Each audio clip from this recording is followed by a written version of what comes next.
English మాట్లాడడానికి భయపడుతున్నారా? అయితే మీకోసమే ఈ స్పోకెన్ ఇంగ్లీష్ క్లాసెస్. వెంటనే కాల్ చేసి జాయిన్ అవ్వండి. నమస్తే రమ్మగారు. నమస్తే జయ. రమ్మగారు, మంచి స్టోరీ ఏదైనా చెప్తారా? పాత రోజులు రాజుల గారి నాటి కథ ఒకటి చెప్తాను. ఓకే. ఈ రాజుల కాలంలో ఏదైనా క్రైసిస్ ఇబ్బంది వస్తే ఇప్పట్లాగా పెద్దవాళ్ళు చెప్తే తర్వాత ఎన్నో గ్రూపులు దాటాక డిపార్ట్మెంట్లని దాటాక చివరి వాడు వెళ్ళి ఎంక్వైరీ చేసుకొస్తాడు కదా. ఇప్పుడు ఇదివరకు రాజులు స్వయంగా రంగంలోకి దిగేవాళ్ళు. మనం పాత మన జానపద సినిమాలు చూస్తే నగరంలో దొంగతనాలు అవుతున్నాయంటే రాజుగారు వెళ్ళిపోతాడు పై నుంచి కిందకు ఒక దూకు దూకేస్తాడు. అక్కడి నుంచి గుర్రం వేసుకుని తిరగటం మొదలెడతాడు. మనం అక్బర్ బీర్బల్ కథల్లో, తర్వాత ఏమో మన రాయల కథలు, గజపతుల నాటి కథలు, వాటన్నిట్లలో కూడా రాజులు మారువేషం వేసుకుని ప్రయాణం చేయటం, ప్రపంచ వింతలు తెలుసుకోవడానికి ప్రయాణం చేయటం, మారువేషం. ఇక్కడి నుంచి విక్రమార్కుడు 6 నెలలు తిరిగేవాడట.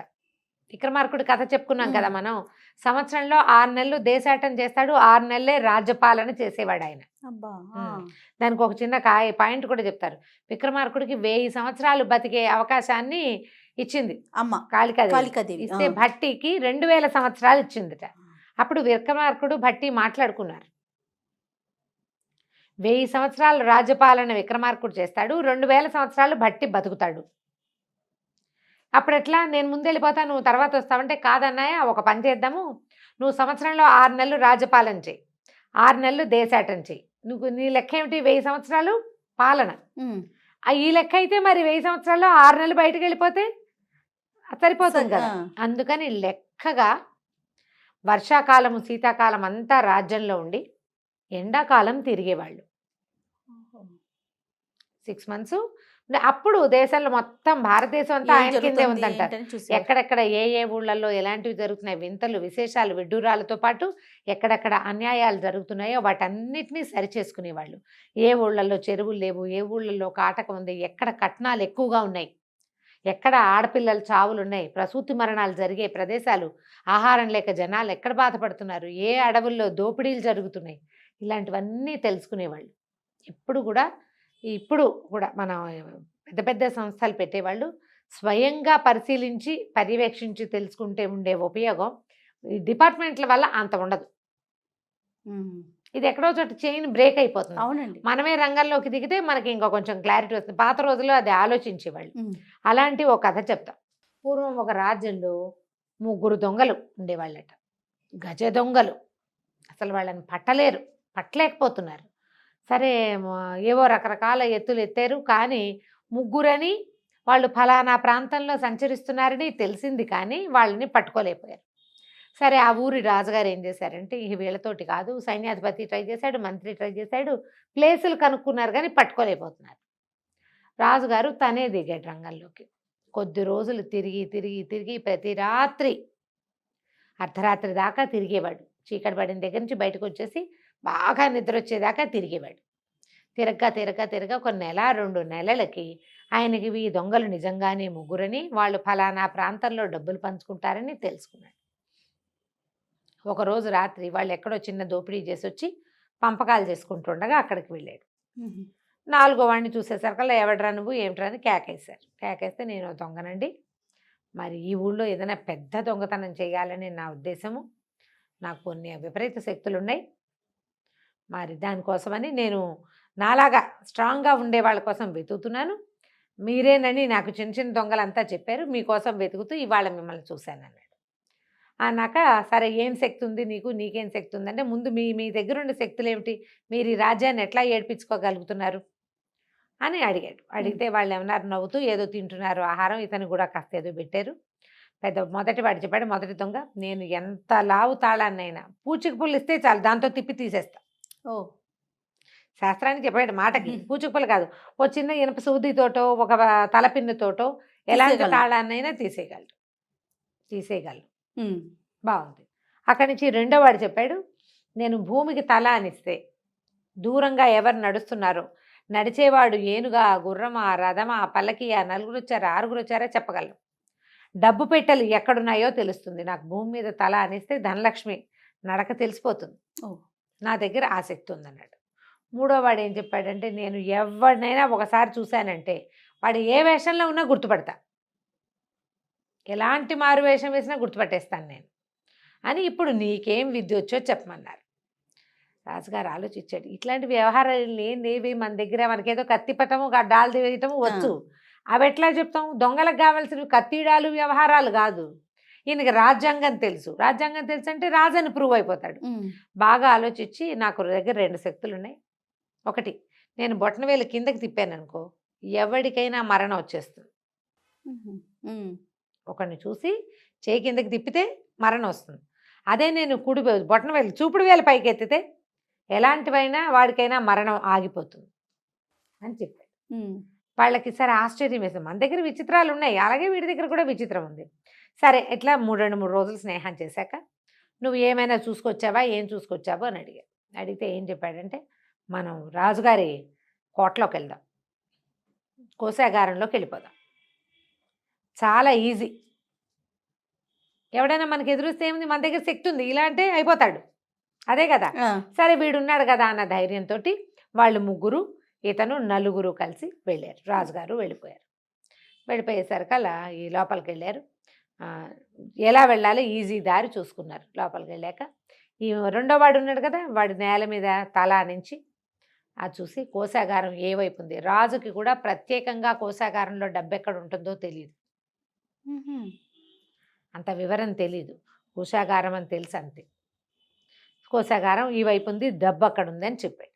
కోశాగారంలో ఏం చేస్తారు, నగలు, నాణ్యాలు, పురాతన కాలపు జవహరీలు, వీళ్ళ దగ్గర సర్ప్లస్ క్యాష్ అంటే ఎక్సెస్ క్యాష్ ఉంటే అదంతా మూటలు కట్టి ఒక చోట పెడతారు. అక్కడ ధనలక్ష్మి నడుస్తూ ఉంటుంది, గజ్జల చప్పుడు వస్తుందని చెప్తారు, మనకు వినపడదు. అప్పట్లో కాయిన్స్ కదా, ఆ సంచులు కదిలి శబ్దం వచ్చేదో ఏమో మరి. సరే ఆ వైపుకి 4 దారి తీశారు. కొన్ని మెట్లెక్కి దిగి వెళ్ళారు. అదే కోశాగారం అని మధ్యలో వాడు చెప్పాడు, రెండో వాడు. దానికి ఇలా తాళం వేస్తుంది. వీడేం చేశాడు, పెద్దవాడు ఉన్నాడుగా, ఏ తాళాన్నైనా తీసేసేవాడు, ఒక దబ్బనం పెట్టి పొడిచి తాళం తీశాడు. తీసాక 4 లోపలికి వెళ్ళిపోయారు. లోపలికి వెళ్ళి మూటలు కట్టేశారు చకచక. అది కొంచెం మంచి నిశిరాత్రి, అమావాస్య నాడు. వీళ్ళు 4 లోపలికి వెళ్ళంగానే వాళ్ళు మూటలు కట్టుకుంటున్న సందట్లో రాజుగారు బయటకు వచ్చేసాడు. వచ్చేసి భటులకి ఒక విజిల్ తోటి సంకేతం చేసి, ఈ 3 దొంగలు లోపల ఉన్నారని చెప్పాడు. 3 పట్టేశారు. పట్టేసేసి పట్టుకొచ్చేసారు. వాళ్ళు మనం 3 ఉన్నాం, 4వ వాడు ఏడి అని ఆలోచించారు. 4వ వాడు ఏడి, వాడు ఎక్కడైనా ఉన్నాడేమో అని వాళ్ళని బయటికి తీసుకెళ్తున్నప్పుడు అన్ని పక్కల వెతికారు, వాడు ఎక్కడా కనపడలేదు. వాడిని ముందే పట్టేశారేమో, ఒకవేళ కారాగారంలో ఉంటాడని చూశారు, అక్కడ వాడు లేడు, 4వ వాడు లేడు. అక్కడి నుంచి మర్నాడు పొద్దున సభలో ప్రవేశపెట్టారు. మీరు ఈ దొంగతనాలు చేశారా, అదే ఇదే అని న్యాయమూర్తులు వాళ్ళు వీళ్ళు ప్రశ్నించారు. వీళ్ళు ఫలానా దొంగతనం మేమే చేసాం, ఫలానాది మేమే చేసాం, ఇక్కడికి మేమే వచ్చాం, ఇవన్నీ చెప్పారు. అయితే రాజుగారు ఏం మాట్లాడలే, సింహాసనం మీద కూర్చున్నాడు, ఆయన ఏం మాట్లాడటల్లా. సైన్యాధిపతే ప్రశ్నిస్తున్నాడు, మంత్రి గారు మాట్లాడుతున్నాడు, మధ్యలో న్యాయాధికారులు చెప్తున్నారు.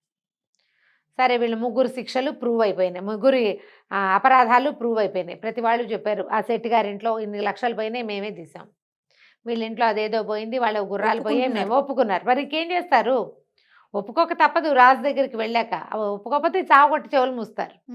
ఇప్పటి సిస్టమ్ కాదు, అప్పుడు సిస్టమ్ వేరు కదా, ఒకటేసారి అయిపోయేవి. ఇప్పుడు ఇక్కడ ఒప్పుకుని అక్కడ ఒప్పుకోకుండా అక్కడ వేరే వేషం వేయడానికి, గుండెని పండడానికి ఇప్పుడు బోల్డ్ వచ్చినాయి అవకాశాలు. అవునండి, రాజులు ఎదురుకుండా అది కుదరదు, చంపేస్తారు ముందు. అన్నీ ఒప్పుకున్నారు. అయితే సరే రాజుగారు ఏం వేస్తారు, ఏం వేయాలి శిక్ష అంటే, న్యాయాధికారి వీళ్ళకు మరణశిక్షే, ఏమంటారు ప్రభు అంటే, రాజుగారు ఇలా అన్నాడు, వేసేయండి అని. ఆ చెయ్యి ఎత్తినప్పుడు అప్పుడు చూసేసాడు ఈ 3వ వాడు, చూసేసి గుర్తుపట్టేశాడు. వాళ్ళకి తెలిసిపోయింది. సరే అక్కడి నుంచి 3 తీసుకుపోయారు. మర్నాడు శిక్ష అన్నారు, రేపొద్దున వీళ్ళకి మరణశిక్ష విధిస్తారు. దొంగతనాలు చేసిన వాళ్ళకి ఈ శిక్ష ఏందని తెలియటం కోసం మధ్యస్థానానికి అక్కడికి ఎక్కడికో తీసుకెళ్ళొద్దు, బహిరంగంగానే వీళ్ళ శిక్షని అమలు చేయాలని న్యాయమూర్తి చెప్పాడన్నమాట. దొంగలకి ఇదే శిక్ష, ఇంకొకరు చేయకుండా. ఎందుకంటే పరుల ధనం అంటే వాడి కష్టార్జితం, వాడి చెమట, వాడి నెత్తురు, అది అపహరించడం అంటే వాడిని చంపేయటమే. ఈ రకంగా వీళ్ళు ఎంతమంది హత్యలకు పాల్పడ్డట్టు, అవునా కదా వాడి కష్టార్జితాన్ని తీసుకునే హక్కు ఇంకొకటికి ఎలా ఉంటుంది, నువ్వు కూడా కష్టపడి పని చేసుకోవాలి. అక్కడి నుంచి ఏమైంది, మర్నాడు పొద్దున బహిరంగంగానే వీళ్ళని మరణశిక్ష విధించడానికి తీసుకొచ్చారు. అప్పుడు ఏముంది, ఇట్లా రౌండ్గా ఉండి అందులో తలపెట్టించి కొట్టేవాళ్ళు. వీళ్ళు ఏమన్నారు, ఈ సైన్యాధిపతి వచ్చాడు, మంత్రి గారు వచ్చాడు, రాజు రాల, ఆఖరి కోరిక ఏదైనా ఉందా, చంపేసే ముందు అడగాలి. కారాగారంలో ఉన్నవాడికి ఆఖరి కోరికలు ఉండవు, వాడు అక్కడే పడి ఉంటాడు. చంపేసేటప్పుడు మరి ఆఖరి కోరిక తీర్చద్దు. ముద్దాయి యొక్క ఆఖరి కోరిక ఏంటంటే, ఈ మూడో వాడు అన్నాడు, మహారాజుని చూసి మాట్లాడాలి అని అడిగాడు. ఆయనతో ఒక ప్రశ్న ఉంది ఆయన్ని అడగటానికి. ఆ ఒక్క ప్రశ్న సమాధానం వచ్చేస్తే రాజు వచ్చి స్వయంగా చెప్తే మా కోరిక తీరిపోతుంది, మేము రెడీగా వీటిలలో మెడకాయలు పెట్టేసి కోయించేసుకుంటామన్నారు. బాగానే ఉంది. ఈ వెంటనే వార్త మంత్రి గారు తీసుకుపోయి రాజుకు చెప్పాడు, వాళ్ళు మిమ్మల్ని చూడాలంటున్నారు, ఇట్లా అడుగుతున్నారు అని. సరే రాజుగారు వెళ్ళాడు. ఈ మూడోవాడు అన్నాడు, ప్రభు మరి మీరు చాలా గొప్పవారు, మీ రాజ్యంలో మేము ఇంత పని చేయటం చాలా పొరపాటు. మీరు మా ముగ్గురు శక్తులు చూశారు. మొదటివాడు తాళం తీయగలడు, రెండోవాడు శబ్దం వినగలడు, మూడోవాడినైనా నేను మారువేషంలో ఉన్న వాళ్ళని గుర్తుపట్టగలను కదా. మీ శక్తులు మాత్రం మేము ఒకటే చూసాం, రెండోది చూడలేదు. రెండో శక్తిని కూడా చూపించేసి అది ప్రూవ్ చేసేసి మీరు వెళ్ళిపోండి, మమ్మల్ని మాకు మరణశిక్ష విధిద్దురుగా అని అన్నాడు. ఇప్పుడు రాజు ఏమనాలి, ఇలా అనగానే శిక్ష ఆగిపోతుంది. రాజుకి నవ్వొచ్చింది, ఇది కూడా తెలివే. అక్కడి నుంచి రాజు నిజంగానే చూపుడు వేలు పైకెత్తాడు. శిక్షని మరి తన శక్తిని ప్రూవ్ చేసుకోవాలి కదా, మరణ శిక్షలు ఆగిపోయినాయి. రాజుగారు ప్రాణభిక్ష పెట్టాడని జనాలంతా ముగ్గురు మనుషుల్ని మధ్యలో రోడ్డు మధ్యలో నిలబెట్టి నరికేయటం అంటే జనాలంతా క్రూరత్వాన్ని సహించలేకపోతారు. వాళ్ళు చేసిన తప్పే అయినా కూడా ఎంత తప్పు చేసినా వాడికి ఇంకో సెకండ్ ఛాన్స్ ప్రతివాడికి కావాలి. ప్రజలంతా జయజయధ్వానాలు చేశారు. రాజు ఇంత గజ దొంగల్ని కూడా ఇట్లా చేశాడని, బతికించాడని. అంతకుముందు వాళ్ళు సంపాదించిన డబ్బంతా ఎక్కడో పాతి పెట్టాం, దాచిపోయి అంతా తినేస్తారు. అంతా ఎక్కడ తింటారు ఎవరైనాను, అవును దాచారు ఎక్కడో.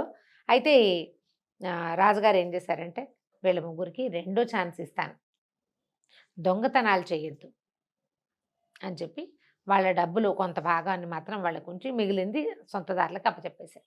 ఆ తర్వాత వాళ్ళ ముగ్గురు రాజ్యానికి వినయ విధేయతలతోటి ప్రవర్తిస్తూ చక్కగా ఉన్నారు. కథ కంచికి మనం ఇంటికి. నమస్తే. నమస్తే.